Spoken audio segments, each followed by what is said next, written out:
बंडूभाऊ doctor Ambedkar यांची जी म्हणजे लोकांना अशी कोणती गोष्ट माहीत नाही जी म्हणजे अज्ञात आहे ती गोष्ट तुम्ही सांगा.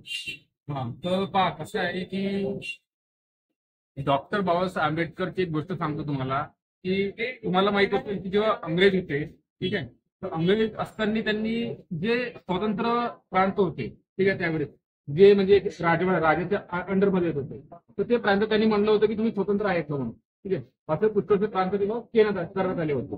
तर त्याच्यामधलं एक होता हैदराबाद संस्थान.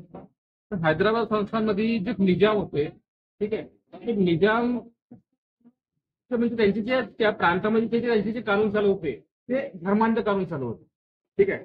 आणि ते प्रांत असे होते की भारतामध्ये होते.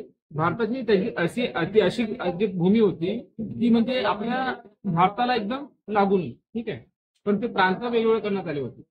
तर त्यामध्ये त्यावेळेसचे पंतप्रधान होते पंतप्रधान नेहरू, ठीक आहे, आणि गृहमंत्री होते सरदार वल्लभभाई पटेल. आणि त्याच काळामध्ये डॉक्टर बाबासाहेब आंबेडकर हे कायदा मंत्री होते, ठीक आहे. हा तर त्या काळामध्ये जेव्हा निर्णय घेण्यात आला तिघांचे, पंडित नेहरू, डॉक्टर बाबासाहेब आंबेडकर आणि सरदार वल्लभभाई पटेल, तिघांचा निर्णय घेण्यात आला की आपल्याला तिथे संस्थान करायचं आहे. कारण की डॉक्टर बाबासाहेब आंबेडकरांचे म्हणणे होते की हा जे हैदराबादची जी ऐतिहासिक उत्सव आहे ते स्वतंत्र ते राहूच नाही शकत. त्यांच्या इतिहास आणि त्यांची भौगोलिक परिस्थिती हे आपल्या एकत्र येण्यामध्ये, ठीक आहे.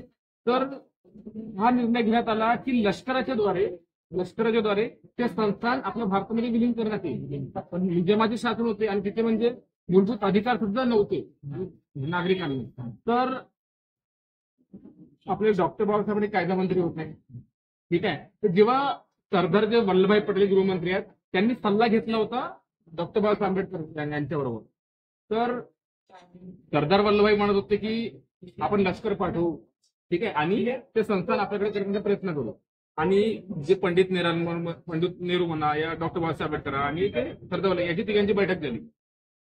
तर डॉक्टर बाबासाहेब आंबेडकरचे म्हणणे होते की जर आपण लष्कर पाठवू तिथे त्या प्रांतामध्ये लष्कर पाठवू तर काय होणार आहे त्याच्यामध्ये की तो इंटरनॅशनल इश्यू होऊन जाईल, ठीक आहे. कारण की आपण लष्कर टाकू, ठीक आहे, आताच तर देश स्वातंत्र्य झाला आणि जर आपण लष्कराच्या द्वारे तिथे आपण आक्रमण करू का तर तो पूर्ण जो युनायटेड स्टेट्स आहे हा आणि संयुक्त राष्ट्रसंघ, तर त्या संयुक्त राष्ट्रसंघामध्ये काय होईल की विपरीत परिणाम घडेल त्या गोष्टीचा आणि त्याची इंटरनॅशनल इश्यू होईल, ठीक आहे. तर बाबासाहेब आंबेडकरांनी सल्ला दिला होता कुणाला, सरदार वल्लभभाई पटेल यांना, की तुम्ही लष्करच पाठवा पण त्याची जी कृती आहे तिला पोलीस ऍक्शन म्हणून नाव, त्या कृतीला काय नाव द्या, पोलीस ऍक्शन.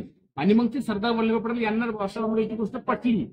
हा आता तिथे लष्करच पाठवण्यात आलं, ठीक आहे, लष्कर पाठवण्यात आलं आणि लष्कर पाठवून जो हैदराबादची जे झाली त्याच्यामध्ये लढाई झाली त्याच्यामध्ये भारत जिंकला, ठीक आहे. आणि ते संस्थान हैदराबाद आपलं संस्थान आहे. पण महत्वाची गोष्ट इथे की डॉक्टर बाबासाहेब आंबेडकरचा रोल याच्यामध्ये आहे आणि ते पुष्कळ लोकांना माहित नाही, ठीक आहे. डॉक्टर बाबासाहेब आंबेडकरांना सल्ला दिला होता की इंटरनॅशनल इश्यू संयुक्त राष्ट्रसंघामध्ये ह्या गोष्टी नाही घडायला पाहिजेत बा, ठीक आहे. त्यांनी सल्ला दिला होता तुम्ही लष्कर पाठवा पण त्याला कृतीचे नाव द्या पोलीस ऍक्शन म्हणून, ठीक आहे. आणि ते मग पोलीस ते लष्कर पाठवण्यात आले पण त्याचे नाव काय देण्यात आले, पोलीस ऍक्शन, अशी गोष्ट आहे. समजली माहित होते तुम्हाला.